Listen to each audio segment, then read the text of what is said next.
ತಾಲೂಕಲ್ಲಿ ನಮ್ಮ ಅರಣ್ಯ ಇಲಾಖೆಯಿಂದ ಹಲವಾರು ರೈತರುಗಳಿಗೆ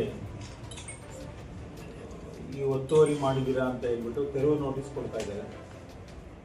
ಯಾವ ಭಾಗದಲ್ಲಿ ಅಂತಂದರೆ ಚೌಡ್ಲಾಪುರ ಕಾವಲು ಮತ್ತು ಕಾಗೇಹಳ್ಳಿ ಕಾವಲು ಸರ್ವೆ ನಂಬರ್ಗಳು ಜಮೀನುಗಳು. ಇದು ಈ ಕಡೆ ಬರುತ್ತೆ, ನಮ್ಮ ಈರ್ಲಿಗೆರೆ, ಅಣ್ಣಮರನಹಳ್ಳಿ, ಜತ್ನಹಳ್ಳಿ ಈ ಭಾಗದ ರೈತರುಗಳಿಗೆ ಇದು ಸಂಬಂಧಪಟ್ಟಿದ್ದು. ಬಾಯಿ ಕಡೆನೇ ಮುಖ್ಯವಾಗಿ ಈ ಭಾಗದ ರೈತರು ಸುಮಾರು ಒಂದು 60-70 ವರ್ಷಗಳಿಂದ ಜೀವನ ಕಟ್ಕೊಂಡಿದ್ದಾರೆ. ಹಿಡುವಳಿ ರೂಪದಲ್ಲಿ ಎಲ್ಲರೂ ಗ್ರ್ಯಾಂಟ್ ಆಗಿ ಇವರಿಗೆ 1971-72 ಗ್ರ್ಯಾಂಟ್ ಆಗಿದೆ.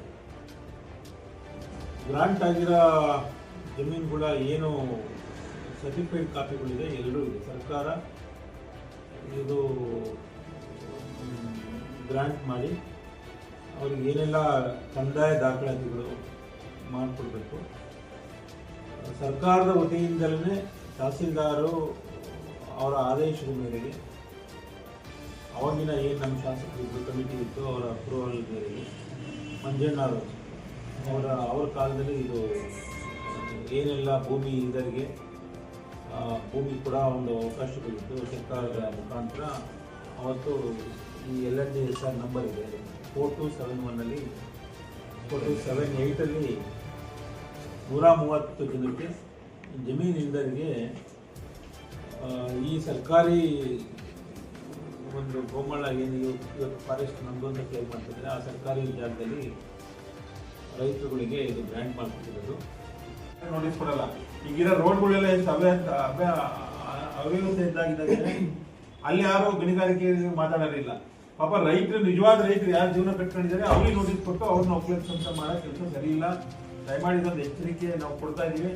ಮುಂದಿನ ದಿವಸದಲ್ಲಿ ದೊಡ್ಡ ಮಟ್ಟದಲ್ಲಿ ಹೋರಾಟ ಮಾಡ್ತೀವಿ. ಯಾವ ಮುಖಾಂತರ ಬೇಕಾದ್ರೆ ರೈತರ ಪರವಾಗಿ ನಾವು ಧ್ವನಿ ಎತ್ತೀವಿ. ಎಲ್ಲಿ ಬೇಕಾದ್ರೂ ಹೋರಾಟ ಮಾಡೋಣ. ಅವರಿಗೆ ನಾವು ಇವತ್ತೇ ಎಚ್ಚರಿಕೆ ಕೊಟ್ಟು ಇವತ್ತೇ ನಿಲ್ಲಿಸಬೇಕು. ಅವ್ರಿಗೆ ನೋಟಿಸ್ ಕೊಡೋ ಅಂತ ವ್ಯವಸ್ಥೆ ಮಾಡೋದು ಬೇಡ. ಇವತ್ತು ನಿಲ್ಲಿಸಿ ದಯಮಾಡಿ ಅವರಿಗೆ ಮನವಿ ಮಾಡಿಕೊಡಿ ಅನ್ನೋದೇ ನಮ್ದು ಮುಖ್ಯ ಉದ್ದೇಶ. ಇವತ್ತಿನ ನಮ್ಮದು ಮಾಧ್ಯಮ ಬಂದಿದೆ. ಮುಂದಿನ ದಿವಸದಲ್ಲಿ ಪ್ರಯತ್ನ ಮಾಡೋಣ. ಮುಂದೆ ಹೆಂಗೆ ಹೋರಾಟ ರೂಪಿಸಬೇಕು ಅನ್ನೋದು ಎಲ್ಲ ಒಂದು ಮೀಟಿಂಗ್ ಮಾಡಿ ಮುಂದೆ ಹೋಗ್ತೀವಿ.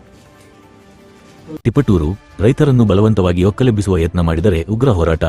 ಜೆಡಿಎಸ್ ಮುಖಂಡ KT ಶಾಂತಕುಮಾರ್ ಎಚ್ಚರಿಕೆ.